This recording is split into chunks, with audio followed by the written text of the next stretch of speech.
Eh bien bonjour à tous messieurs dames, j'espère que vous allez bien.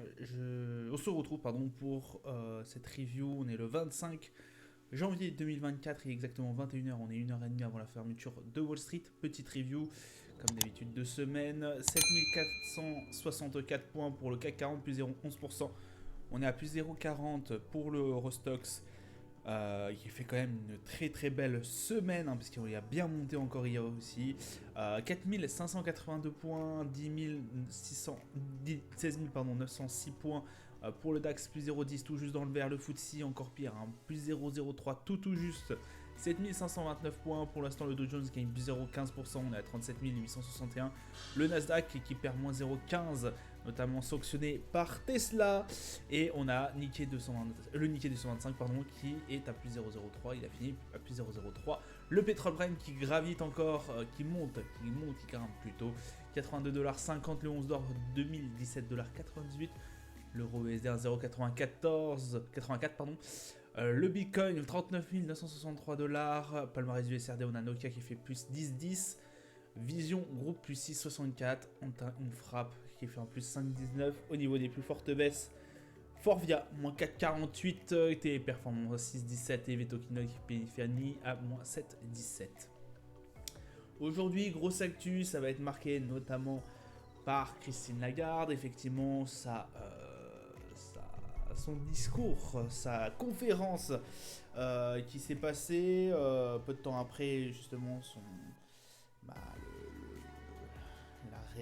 la décision des taux directeurs qui ne s'est pas faite, hein, parce qu'effectivement ils sont restés plats et dans la lignée, j'ai envie de vous dire, de son ancien discours de fin d'année dernière. Oui, c'est ça. Christine Lagarde qui n'a pas fait flancher les marchés, hein, elle est droit dans ses bottes, qui a continué à dire que pour l'instant elle ne voyait pas un desserrement monétaire, en tout cas à courte durée. Les marchés ont assez bien réagi, j'ai envie de vous dire, hein, ils s'y attendaient. En revanche, c'est du côté de la Fed que je commence à m'inquiéter un peu. On a aussi au niveau des États-Unis, hein, ça s'est pas très bien passé pour Tesla. Ouais, sévèrement sanctionné, hein, Tesla. Voilà à peu près l'actualité, en tout cas d'aujourd'hui. Grosse actualité, hein, effectivement BCE, on s'attendait pas forcément, on s'attendait forcément à ce que Christine Lagarde garde ce discours, je vous l'avais prévenu. Par contre, on ne savait pas tellement comment les marchés prévoyaient cette annonce. Pour l'instant, ça va. Ils ont plutôt bien anticipé, et puis mine de rien, sur une journée entière, le CAC 40 qui continue à grimper. Le calendrier d'annonce économique, on a eu le climat des affaires IFO qui s'est dégradé au niveau de l'Allemagne, la BCE du coup, le taux d'intérêt, la décision des taux d'intérêt qui a été, le commande des biens durables qui a été en dessous de ce qu'on attendait, bonne nouvelle mine de rien. Le taux de croissance qui est en large progression au niveau des US. Alors bien durable, je vous rappelle, on est toujours dans un cycle inflationniste entre parenthèses. C'est bien qu'il soit à 0%, je trouve. C'est pour ça que Wall Street tempère un peu aussi sur cette donnée, la conférence de presse de la BCE. Et demain, on aura l'indice de JFK des consommateurs, grosse séance, hein, demain. On a l'indice PCE qui sort, les dépenses et les revenus personnels, des ménages. Très regardé, c'est le deuxième indicateur le plus regardé, je crois, de tête, par la Fed. Donc forcément, ça va nous donner un peu la tension sur l'éventuelle possibilité d'un desserrement monétaire au niveau programme de ce qui était prévu par la Fed. Faire très attention à cette donnée qui peut faire flancher les marchés du bon ou du mauvais côté. On va aller se diriger d'ailleurs vers nos marchés très vite. Le CAC 40 qui fait un plus 7000, qui est sur la plus haut de la journée, hein, 7523 points. On est sur un 58 au niveau du RSI, ça se passe très bien pour le marché français. On va peut-être aller rechercher nos 7600. Un MACD qui reste sans tendance, mais on va peut-être se dégager et essayer de retrouver, en tout cas depuis le début du mois qu'on avait perdu les 7600, on va peut-être réussir à les retrouver.